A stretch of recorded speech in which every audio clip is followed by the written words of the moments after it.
Panginoon, huwag mo akong pabayaan ngayon. Panginoon, maraming salamat sa bagong araw ngayon na nasa buhay ko.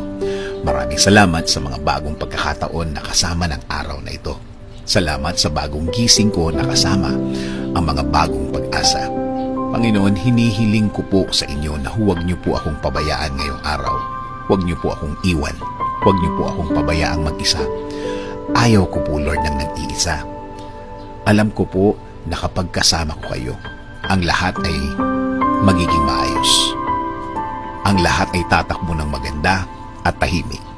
Ang isang araw na kasama kayo, Lord, ay isang araw na nasa tama ang lahat. Alam ko, Lord, na ikaw ang magiging guide ko. Alam ko, Lord, kung ikaw ang maglilid ng buhay ko, mapupunta ito sa maayos at tahimik talaga ang lahat.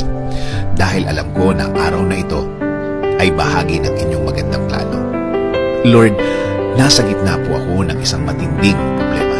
Isang matinding problema na kinukuha ang lahat ng parts ng aking araw. Walang oras na hindi ko naaalala ang problemang ito. Pagod na din po ako sa pag-iisip ng problemang ito. Marami na po ang apektado sa aking buhay. Marami na din po akong hindi nagagawa dahil sa aking kinakaharap.